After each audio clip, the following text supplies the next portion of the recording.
అన్న మా ఆడబిడ్డ. అయితే వాళ్ళ కొడుకు ఉద్యోగం వస్తే ఇక్కడికి వస్తే మేము వచ్చినాం, నిన్న వచ్చినాం. నేను కూడా అక్కడ కాజిపేట గూల చర్చి ఇక స్త్రీల మీటింగ్ ఉన్నది రావద్దని అన్నది. అంటే ఆ అమ్మ భర్త అన్నది వదిలేని సాక్ష్యం చెప్పమని అన్నది. అంటే చెప్తే కొంచెం చెప్తాను, కొంచెం మాది మా అమ్మగారు నష్టాలు, మా అత్తగారు కూడా నష్టాలు. మా అమ్మ వాళ్ళు నామకార్థంగా ఉంటారు క్రైస్తవులు, కానీ అత్త వాళ్ళు పూజలు చేసేది. క్రిస్టియన్ పెళ్ళి అయింది, ఫాదర్లు చేసేది. నేను కూడా వాళ్ళతో నేను పూజలు చేసిన. పూజలు చేస్తున్నా కానీ ఏమంతా మంచిగా అనిపించలేదు. ఇక పూజలు చేసిన ఒక బాబు చనిపోయింది కడుపులే. ఇక ఆపరేషన్ మత్తు తీయకుండా బెడ్ అంతా పోతుంటే మత్తు తీయకుండా ఆపరేషన్ చేసి ఇక అయినా కడుపులో బాబు చనిపోయిండు. ఇక నేనే బతకాలంటే ఏదో దేవుని దయవల్ల బతికినాక మా నాన్న ఒక్కరోజు ఏమన్నాడు అంటే, ఏం పూజలు పెట్టాను అన్ని పూజలు చేస్తున్నావు, నష్టపోతున్నావు, ఇవన్నీ బంద్ చేయి, ఎందుకు చేస్తున్నావు నువ్వు ఒక క్రిస్టియన్ బిడ్డవై నామకార్థంగానన్నా అవి కూడా మా నాన్న అన్నాడు.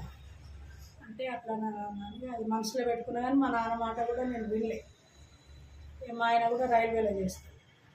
గన్పూర్ నుండి నల్గొండ చిట్యాల పోయినాక నాకు ఒకరోజు ఏమనిపించిందంటే, నేను నిజంగా కూడా నేను ఒక దేవుని బిడ్డ నుండి క్రిస్టియన్ పెళ్లి చేసుకొని పూజలు చేసేది నేను అని నాది నేనే అనుకొని ఒకరోజు అన్నీ నేనే తీసేసి పారేసిన.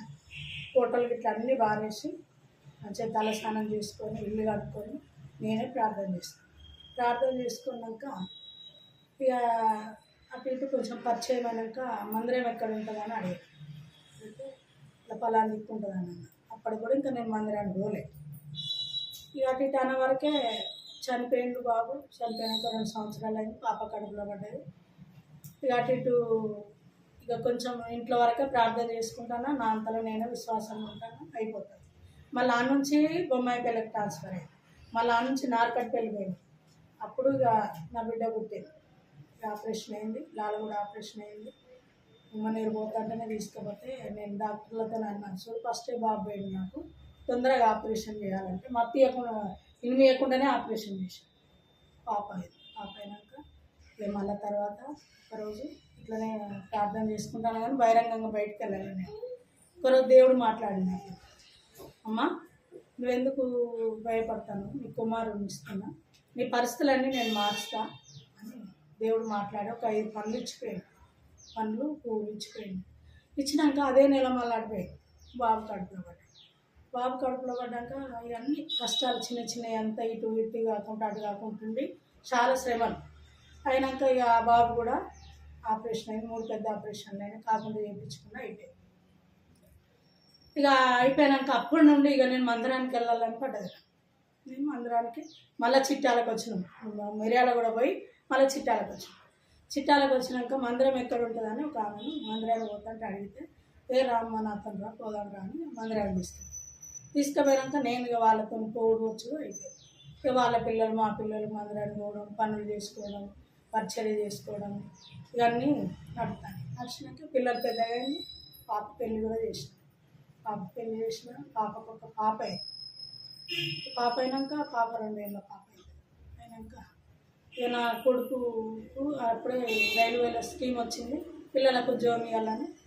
ఇక ఆయనకు ఉద్యోగం కావాలని రిజైన్ చేసిన. బాబుకు ఉద్యోగం ఇచ్చినాక నేనేమనుకున్నా అంటే, నా కొడుకు ఉద్యోగం ఇచ్చిన నా బిడ్డకు మంచిగా రక్షణ పొందిన ఆల్రెడీ దొరికింది. నా బిడ్డకు కొన్ని షార్ట్ కట్లు వెళ్ళిపోతానని ఇక అనుకున్నా. నాకు కూడా రక్షణ కలిగిన అల్లుడు అయితే బాగుంది ప్రభు అని ప్రార్థన చేస్తే, నా అల్లుడు కూడా దేవుని నమ్ముకున్నాడు, మంచోడు, ఆత్మీయుడు. ఇక పాప అయింది. అయినాక పెళ్ళి చేసిన పాప మంచిగానే ఉన్నారు. అల్లుడు కూడా చదువుకున్నాడు, బీడీ పీజీ అన్నీ అయిపోయినాయి. హైదరాబాద్లో ఉంటుంది వాళ్ళు. ఇక కొడుకు ఉద్యోగం ఇచ్చిన. ఇక కొంచెం నెమ్మది అయింది. ఇక ప్రభు ఇంటికి వెళ్ళిపోయి ఇల్లు రేవ్ చేసుకోవాలి అనుకున్నాను. నేను అనుకున్నాక ఇక నిమ్మలమైంది. కృతజ్ఞత మీటింగ్ పెట్టించిన.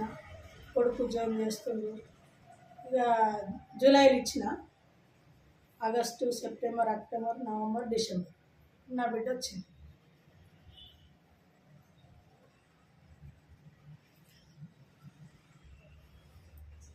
అమ్మ ఏంది బిడ్డ పొట్టలా ఉన్నది అంటే, ఏమో అమ్మ ఇట్లా ఉన్నది అని అన్నాడు. ఎందుకు బిడ్డ అట్లా ఉన్నది అంటే, ఏమో అమ్మ నాకు అర్థం కాలేదు, ఆయాసం అవుతుంది. సరేలే అమ్మ దేవుడు ఉన్నాడని ఇక నేను నూనె పెట్టి ప్రార్థన చేసి పంపించి క్రిస్టమస్కి మా ఇంటికి ఉంటుంది, జనవరికి వాళ్ళ అత్తగారి ధర్మాపురం ఇక్కడే పోయింది. నా బిడ్డకు పుట్టలా అయింది ఎందుకు అని నాకు టెన్షన్ అవుతాను. జనవరి 1 కాడ వాగ్దానం తీసుకుంటా పోయి నా బిడ్డను చూపెట్టాలి నేను ఫస్ట్ అని. నల్గొండ కూడా మంచిగా డాక్టర్ లేరు, హన్మకొండ చూపిస్తాను. తెల్లారే జనవరి 1 తెల్లారే వచ్చి రమ్మను కూడా హాస్పిటల్కి పోదామని వాళ్ళ అత్తగారి ఇంటి నుంచి పిలిపించి ఒక దగ్గర చూపిస్తే కొంచెం సీరియస్ పరిస్థితి అమ్మ, మంచిగా చూపించాలి అని ఈమె డాక్టర్ అమ్మ లెక్క అనిపిస్తూనే లేదు నాకు. ఏమో అని మళ్ళీ ఇంటి మా బావాళ్ళు ఉంటారు కాజపేట డీజిల్ క్యాంప్, వాళ్ళ ఇంటికి తీసుకుపోయి ఆ నైట్ ఉండి మళ్ళీ ప్రభావత్ అని కాజపేటలో ఆ డాక్టర్ అమ్మ దగ్గర చూపిస్తే ఆమె ఏం చేసింది, అన్ని టెస్టులు రాసి వారం రోజులకు వస్తాయమ్మా మీరు అంటే ఇక నేను చిట్టాలకు వెళ్ళిపోయాను. ఆ సంవత్సరం వాగ్దానం ఏముందంటే మొదటి సమయాలు మొదటి అధ్యాయం 17వ వచనమే ఉన్నది. అయితే నువ్వు నీ దేవునితో చేసుకున్న మనమే ఆయన నీకు దయచేయను కాక అని వాగ్దానం ఇచ్చింది. నా కుటుంబ వాగ్దానం ఏమిచ్చిండు, ఇర్మియలా నీకు రాబో కాలంలో మేలు కలిగినని నమ్మిక ఉన్నదని వాగ్దానం ఇచ్చింది. నా వాగ్దానం, నా బిడ్డ వాగ్దానము నీ మధ్యలో అద్భుత కార్యం చేస్తాను వాగ్దానం ఇచ్చింది. తీసుకున్నా వచ్చిన నా బిడ్డను చూపించిన, మళ్ళీ వేరే డాక్టర్ నా దగ్గర చూపించిన, చిట్టాలకు వెళ్ళిపోయి నా బిడ్డను నా దగ్గరికి తీసుకొని పోయినాక ఏమైందంటే ఆ అమ్మ ముందు బిడ్డ రిపోర్ట్ రాని అని అమ్మ ఉంచుకున్నాక వచ్చినాయట రిపోర్ట్. మా బావ బిడ్డకు తెలిసినైనా ఉండే, అయితే చూసి ఏమన్నారట అంటే మీకు క్యాన్సర్ వచ్చింది, తొందరగా స్టేజ్ కూడా దాటిపోతుంది అని చెప్పారు. ఆ రిపోర్ట్ల సంగతి మా భర్తకు మాలం చెప్తే వాళ్ళు వేగంగా వచ్చేసారు. ఏంది అంటే పని ఉన్నది అని వచ్చి ఆ రిపోర్ట్లు తీసుకొని చిట్టాలకు వచ్చింది. కొంచెం బాధతో ఉంది, ఎందుకు అంత బాధ అని అన్న, వేణమ్మకు తొందరగా ఆపరేషన్ చేయాలట అని అన్న.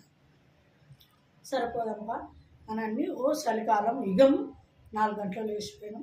ఇక హైదరాబాద్ పోయినాక ఆ నుంచి హాస్పిటల్ పోయి చూపించుకున్నాక హాస్పిటల్ పోయేదాకా నా బిడ్డ తెలియదు. ఆడికి పోతే బస్పతారక హాస్పిటల్ క్యాన్సర్ హాస్పిటల్. ఇక ఆడికి పోయినాక భర్త మీద భార్య మీద భర్త పడి బాగా చేసుకున్నాడు. అప్పుడు నా బిడ్డకు మాలోడు చెప్పాడు. అప్పుడు తెలిసినాక ఇంటికి చూపించుకొని వచ్చిండు. ఏమైంది బిడ్డ అంటే ఏం లేదమ్మా నాకు చెప్తలేదు. ఏమైంది బిడ్డ అంటే ఏం లేదమ్మా చూపించుకోవాలంటాను డాక్టర్, ఆపరేషన్ చేయాలని అంటాను. సరేలే బిడ్డ ప్రార్థన అయితే చేద్దాం, దేవుడైతే మన పక్షాన ఉంటాడు, కార్యం జరుగుతుంది, నేను ఏం బాధపడదు బిడ్డ అని అన్నాక నా బిడ్డ వాళ్ళ ఫ్రెండ్ ఏం చేసింది, అత్తమ్మ నువ్వు భయపడతావా అని. నేను ఎందుకు భయపడతా అని. వేనికి క్యాన్సర్ అట, అండాశయంలో వచ్చిందట, క్యాన్సర్ హాస్పిటల్లో చూపిస్తాను నువ్వు చెప్పొద్దు అన్నారా.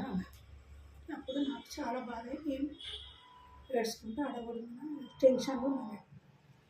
నాకు మా ఆడబిడ్డ ఇట్లా వచ్చింది, అందరు వచ్చింది, కొంచెం ఓదార్చింది. మరి ఏమైంది అప్పటికి నాకు తెలియలే, ఏమవుతుంది నువ్వేం చేయగలుగుతావు, వచ్చింది నువ్వు చేసేది ఏమున్నదని కొంచెం ధైర్యపరిచిండు. ఈమె మా బావ బిడ్డ మా ఆడబిడ్డ అందరూ వచ్చి చూసిండు వచ్చింది. ఇక ఆడిపోయినాక అన్ని టెస్టులు చేస్తాయి, స్టేజ్ కూడా దాటిపోతుందమ్మ. పెద్ద డాక్టరు అందులో బాలసుబ్రహ్మణ్యం అని అమెరికా డాక్టర్ అట, ఆయనను కలవని ఇక్కడ ఒక డాక్టర్ రాసిచ్చింది. అయితే ఆయన కలిపితే ఆయన అన్నాడు స్టేజ్ దాటిపోయిందమ్మా, అండర్స్టాండింగ్ వచ్చిన వాళ్ళు ఎవరు బతకరు, అయినా ఒక 2 నెలల టైం ఉంటుంది అంతే, అంతకన్నా మిక్కిలే మేము ఏం చేయలేము అన్న. ఆపరేషన్ కూడా చేయడానికి రాదన్నారు. అన్నాక ఇక ఇంటికి వచ్చి కొంచెం నాకు చెప్తా ఉన్నాను. చెప్తా అంటే నేను అన్న నువ్వేం భయపడద్దా, దేవుడు ఉన్నాడు మనం అని నేను. మా కోడల వల్ల తండ్రి కూడా మా మేనమామ డాక్టరే, ఆయన కూడా వచ్చి పూజక్క అయింది ఇట్లా అయింది వెళ్ళానంటే అండాశయాలు వచ్చిన వాళ్ళు బతకలేరురా అని చెప్పినాక నా బిడ్డ ఏమన్నది అంత పెద్ద హాస్పిటల్లో చూపించుకోలేనమ్మా, నేను వరంగల్లో చూపించుకుంటాను పిల్లల్ని నా బిడ్డ మనస్తృప్తి కన్నా ఒక్కసారి తీసుకుపోండి.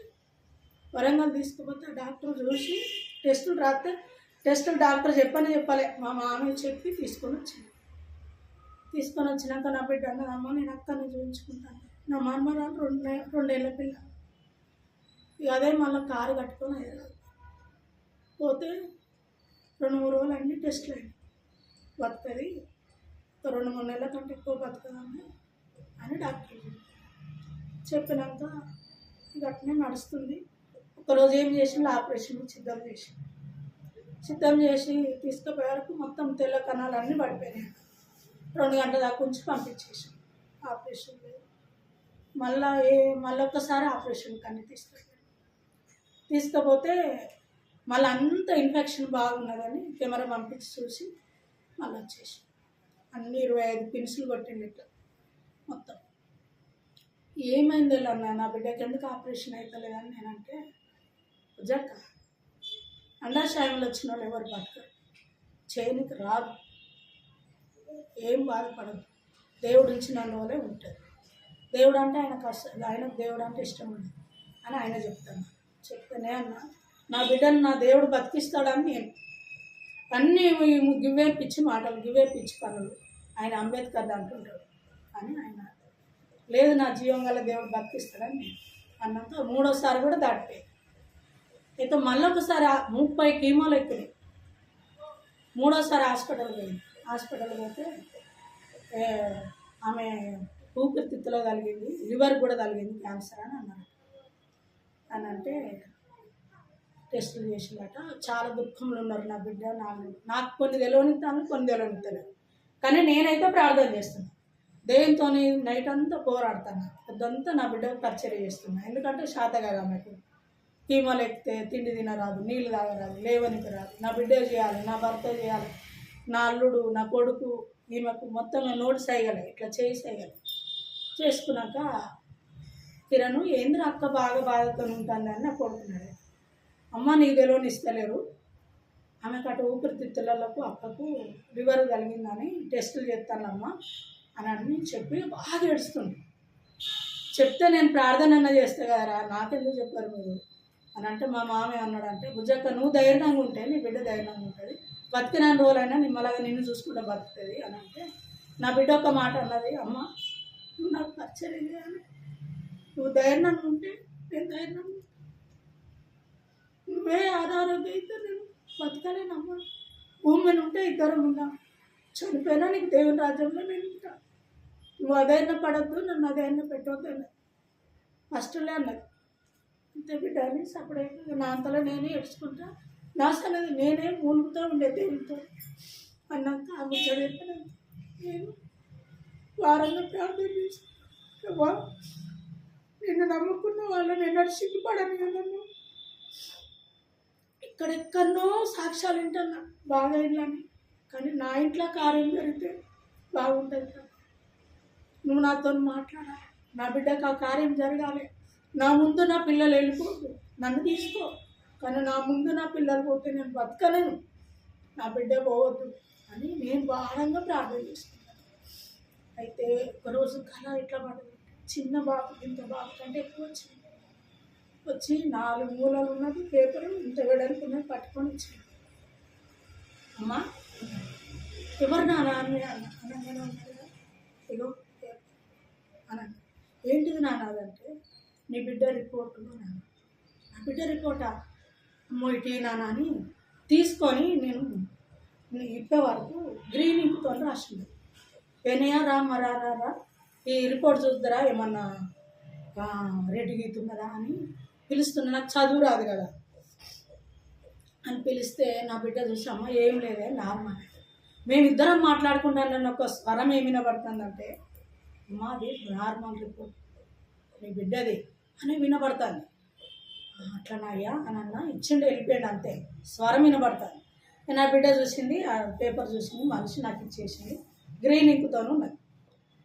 అట్లా అనుకొని నేను అప్పుడే లేచి మళ్ళీ మేలుకు వచ్చినంత లేచి నేను ప్రార్థన చేసుకొని మళ్ళీ అనుకొని తెల్లారి నేనేమన్నా అంటే, అమ్మ దేవుడు నేను బాగు చేసిండు, నార్మల్ రిపోర్ట్ ఇచ్చిండు, నువ్వు మరణానికి అప్పచెప్పాడు నీకు దేవుడు, నువ్వు భూమి మీద బ్రతుకుతావు, నువ్వు మళ్ళీ పిల్లలే కంటావు అని అంటే మా అమ్మ పిచ్చి లేచింది. ఎంత చేసి చేసి మా అమ్మకి పిచ్చి అయిపోయిందని నా బిడ్డకి ఆ రోజు నుండి నేను అదే మాట, ప్రభా హాస్పిటల్ నుండి కూడా ఫోన్ రావాలి నా బిడ్డకు అని అంటే వాళ్ళు ఊపిరితిత్తులో కలిగిందన్న రిపోర్టు మళ్ళీ వాళ్ళు వచ్చిందని ఫోన్ చేశారు. ఫోన్ చేస్తే తెల్లారి నా బిడ్డ ముఖం కడగకుండా హాస్పిటల్ పోయింది. పోతే ఏం లేదమ్మా నార్మలే ఉన్నది, ఊపిరితిత్తులకి ఇట్లా ఏం అంటలేదు అని మళ్ళీ నాకు ఫోన్ చేసామ్మా ఎక్కడేం అంటలేదట అని మళ్ళీ నా బిడ్డ అంటది, బిడ్డ అంటది, నువ్వు మంచిగా ఉంటావు అని నేను చెప్తా వస్తున్నా, ప్రార్థన చేస్తూ వస్తున్నా. నా బిడ్డ కూడా ప్రార్థన చేస్తుంది, నా అల్లుడు కూడా చేస్తుండు, సంఘం చేస్తుండు, మా బంధువులు చేస్తుండు, మా ఆడబిడ్డ చేస్తుండు, అందరూ చేస్తుండు. నా ఒక్కదాని ప్రార్థన అని కూడా నేను అన్నది అని అందరూ ప్రార్థన చేస్తాను. చేసినాక అటు ఇటు అప్పుడైతే నార్మల్ రిపోర్ట్ దేవుడు నాకు చూపించిందో అప్పటి నుండి అంచెలు నా బిడ్డకి ఆపరేషన్ కాడికి వచ్చింది. డాక్టర్ వచ్చినాక అదే ఆపరేషన్ కాదన్న డాక్టరే ఆపరేషన్ సిద్ధపరిచేయమన్నాడంటే అండాశయాన్ని తీసేయాలి, గర్భసంచి తీసేయాలి, పేగులు బయట పెట్టాలి, లైఫ్ లాంగ్ ఉండొచ్చు, లేకుంటే 3-4 నెలలకు ఉండొచ్చు, మళ్ళీ లోపల జరుగుతాము, తమన చేతి అంటే చనిపోవచ్చు, మేము ఏదానికి గ్యారంటీ ఇవ్వమని చెప్తే నా అల్లుడు నా బిడ్డ అందరూ ఓకే అని సంతకం పెట్టినాక నా బిడ్డను చూసినాను పోయి నేనే హాస్పిటల్లో పడిపోయాను. అప్పుడు అమ్మ నువ్వు రాకు, నువ్వు ఇంటికి అడుగుంటే ప్రార్థించు, నాకు ఆపరేషన్ అయిందన్నాకనే రాను అని చెప్పి నేను మంగళవారం ఉపవాస ప్రార్థన ఉన్నా. నా బిడ్డకు ఆ రోజు ఆపరేషన్ అవుతుంది. అందరం సంఘం నేను నా బిడ్డ ప్రార్థన చేసుకున్నాం. అక్కడ ఆపరేషన్ అయింది. అయినాక ఆమెకు 8 గంటలు చేసిందట ఆపరేషన్. 8 గంటలు చేసింది. 8 గంటలు చేసినాక ఒక్క అండాశయం తీసిందట. గర్భసంచి మంచిగానే ఉన్నది, నాకు ఆపేసిందట. కానీ అన్ని చిన్న చిన్న కురుపులు చాలా ఉన్నాయట అని ఆపి ఇక ఆపరేషన్ చేసిండు, కుట్లేసిండు. ఇక ఆమెకు ఒక రోజంతా మెలకు వస్తుందో రాదని చెప్పిందట. ఇక మా అల్లుడిని కలవమంటే నైట్ 6 గంటలకు మళ్ళీ డాక్టర్ని కలిస్తే, చూడు బాబు ఆపరేషన్ చేసినాం, అండాశయం తీసేసినాం, కానీ కురుపులు చాలా ఉన్నాయి, ఇక నా చేతికి అందలేదు, అవి కూడా తొందరగా పెరిగి వస్తాయి, బతికి ఒక నెల 15 రోజులు 2 నెలలు బతుకుతాను వచ్చి, అంతకంటే ఎక్కువనైతే బతకది అని చెప్పాను డాక్టర్. ఆపరేషన్ అయినాక కూడా ఇక మా అల్లుడు మళ్ళీ కొట్టుకొని మళ్ళీ ఇంత పని అయిపోయినా కానీ మళ్ళీ నా భార్య చేతికి రాకుండా అయిపోయినా ఆయన బాధపడుకుంటూ వాళ్ళు ఏడ్చుకుంటున్నారట. కానీ ఆ విషయం నా దగ్గర దాకా అందనియలే, ఎందుకంటే నేను బతుకను. ఆ విషయం నా దగ్గరికి ఎవ్వరు కూడా చెప్పలే. నాకు ఆపరేషన్ అయింది. ఇక తెల్లారు నేను పోయినా, ప్రార్థన చేసిన, నూనె పెట్టిన, ఇంటికి వచ్చిన. ఇక నెల అయింది, 2 నెలలు అయింది. ఇక అందులో కురుకులు ఉన్నాయని నాకు తెలియదు కదా. నా కొడుకు ఏమంటాడు, నా పెళ్లి చేయమ్మా. ఎందుకు నా పెళ్లి చేయంటాను, ఏంటి అక్కకి ఆపరేషన్ అయ్యి నెల కూడా కాలేదు అని అంటే, లేదమ్మా మళ్ళీ అక్క ఎట్టుంటుందో, అక్క నా పెళ్లి చూడాలి, నా పెళ్లి చేయంటాడు. అంటే ఆ వరకు ఒక అమ్మాయిని ఇష్టపడ్డాడు, మా మామ బిడ్డని, ఆ డాక్టర్ అని నన్ను బిడ్డని ఇష్టపడ్డాక సరే తీరా నా బిడ్డ ఏమంటుంది, అమ్మ చెయ్యి వాళ్ళ అక్క పెళ్లి చేసిండు, మళ్ళీ వాళ్ళ అక్క భర్త ₹1,00,000 జీతం, మళ్ళీ తమ్మునికి మామూలు జీతం, మళ్ళీ ఇస్తాడో ఇయ్యడో, ఆమె కూడా ఫిజియోథెరపీ చేసింది. కానీ నన్ను ఇట్లా అన్నీ ఇద్దరు చేసిండు పెళ్లి చేయమంటే, నేను నా బిడ్డ బాగాలేకనే కొంచెం ఇబ్బందులు అయిపోయింది నాకు. మళ్ళీ పెళ్లి చేసిన, కట్నం ఇవ్వకున్నా సరే నేను పెళ్లి చేస్తాను. పెళ్లి చేసినాక 2 నెలలు అయింది, 3 నెలలు అయింది, 4 నెలలు అయింది, 5 నెలలు అయింది, 6 నెలలు అయింది. అంచెలు నా బిడ్డ మారిపోతూనే ఉన్నది, మంచిగా అయితేనే ఉన్నది. నేను ప్రార్థన చేస్తూనే ఉన్నాను. అయితే మళ్ళీ హాస్పిటల్ పోవాలి టెస్ట్లకు. పోతే అంటే ఏడుస్తుంది, నేను పోను అని ఏడిస్తే మళ్ళీ పోతే రేడియేషన్ పెడతారు, మళ్ళీ ఏమంటారు కురుపులు ఉన్నాయని ఆమె కూడా తెలుసట, నాకు తెలియదు. అన్నాక మా అల్లుడు ఏమన్నాడు, అత్తమ్మ కొంచెం ఆగు, జాయి బర్త్డే ఉన్నది, బర్త్డే వెళ్ళాక పోయి రిపోర్ట్లు తెచ్చుకుంటుంది అని అట్లా బలవంతం చేస్తే పోయి టెస్టులు అయితే వేసుకొచ్చుకున్నాను. మళ్ళీ రిపోర్ట్లో పోయటానికి 2 రోజులు టైం పెట్టింది. ఏడ్చి ముఖమంతా ఇట్లా అయిపోయింది. సరే బిడ్డ నువ్వేం బాధపడదు. అయితే ఆపద కాలంలో ఉన్నప్పుడు ఒకరోజు దేవుడు ఏం మాట్లాడినంటయ్యా, నా బిడ్డ పరిస్థితి ఏంది, నా పరిస్థితి ఏందని మాట్లాడాడు. ప్రార్థన చేసినప్పుడు యోహాను సువార్త 16వ అధ్యాయం 33వ వచనం ద్వారా మాట్లాడాడు.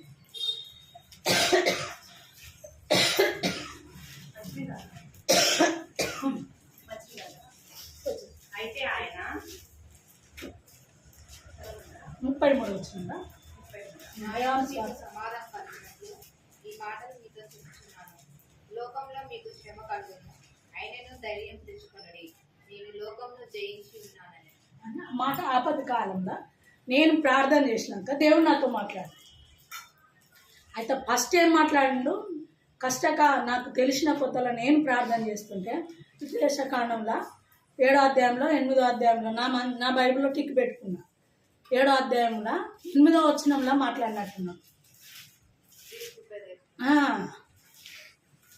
అయితే యెహోవా మిమ్మల్ని ప్రేమించువాడు కనుకను, తాను మీ తండ్రులకు చేసిన ప్రమాణం నెరవేర్చువాడు కనుకను, యెహోవా బాహుబలం చేత మిమ్మల్ని రప్పించి దాసుల గృహంలో నుండి ఐగుప్తు రాజైన ఫరో చేతుల నుండి మిమ్మల్ని విడిపించు. 8వ వచనమారా? 8వ అధ్యాయం 7వ వచనంలో ఏమున్నది? అయితే అప్పుడు మాట్లాడు. ఈ కష్టకాలంలో మరి ఆపరేషన్ సిద్ధకాలంలో యోహాను సువార్తలో మాట్లాడు. మళ్ళా నా బిడ్డ టెస్టులు ఇచ్చి వచ్చినాక హాస్పిటల్ పో అంటే భయపడతాను.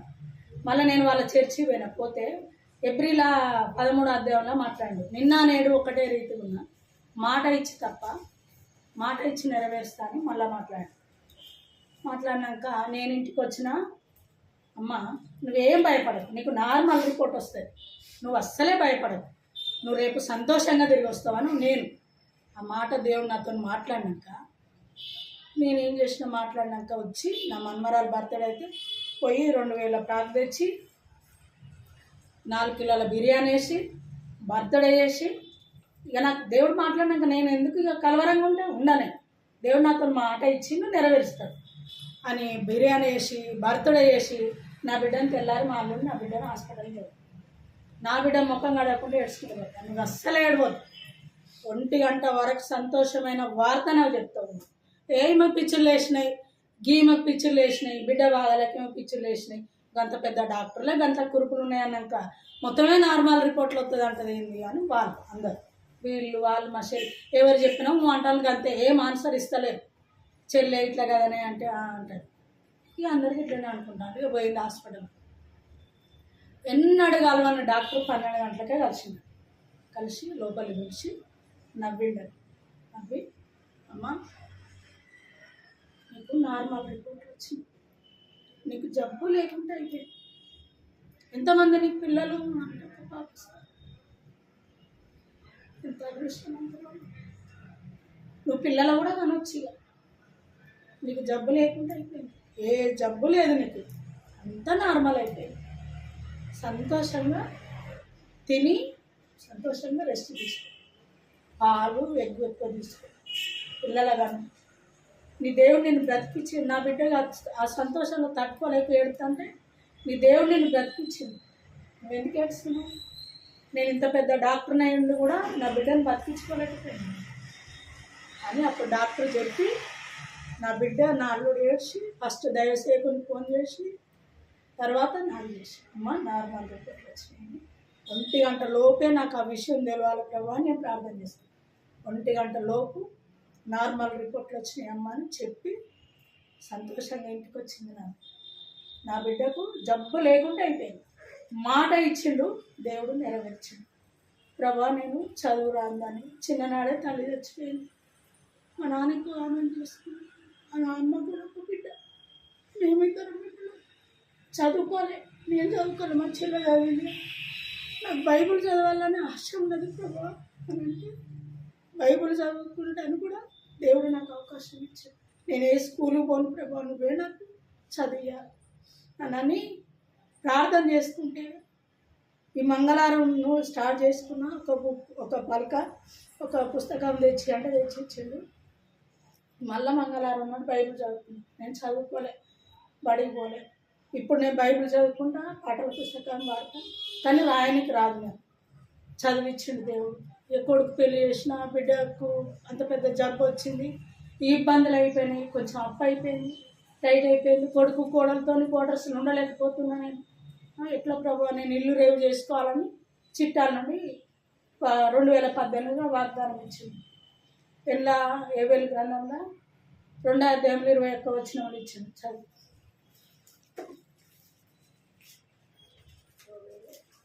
ఏవేలు 2వ అధ్యాయం 21 వచనం. దేశమా భయపడక సంతోషించి గంతులు వేయము, యెహోవా గొప్ప కార్యములు చేశాను. చేశాను అని అన్నాక ఏంది ప్రభా ఎటు గొప్ప కార్యం ఎక్కడికి గంతులేయాలని దాన్ని ప్రార్థన చేసుకున్నా. జనవరిలో వాగ్దానం తీసుకున్నా. ఫిబ్రవరి మార్చిలో నేను అనుకోకుండా బయటికి వెళ్ళేసిన. ఈయన వచ్చిండు కాగిపెట్లో పని చూసుకున్నాడు. నన్ను రమ్మంటే నేను వచ్చేసిన. మరి ఎట్లా చేయాలి? ఇల్లు లేదు, గణపతిలో ప్లాట్ ఉన్నది.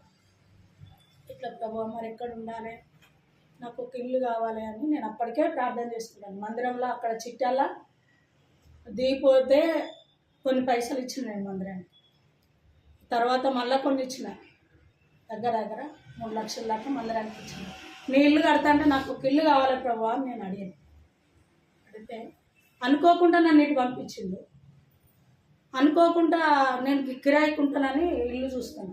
మా బావాళ్ళ ఇంట్లో 1 నెల రోజులు ఉన్నా. అమ్మ నేను ఉండబిడ్డ ఒకటి రూమ్ తీసుకొని మేము ఇల్లు రేవ్ చేసుకోవాలి అని కిరాయికి వచ్చి ఆ ముసలామె బయట వాకిలు ఉడుతుంది. అమ్మ ఇలా రెంట్కున్నాయా అని అడిగితే ఉన్నాయి బిడ్డ ఫస్ట్ కాల్ చెప్తుంది అని అన్నారు. అనేమన్నది ఒక మాట, ఇల్లు అమ్ముతుందట బిడ్డ నా బిడ్డ అని అన్నారు.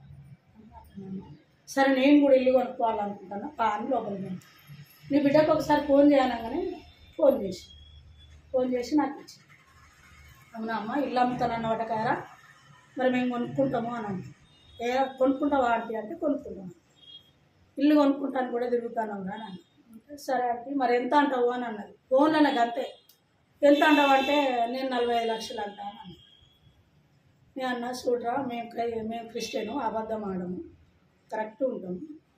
45 లక్షలు అంటాను ఎందుకురా, 35 లక్షలకి నేను తీసుకుంటాను నేను ₹1 లేకుండా వచ్చినాను.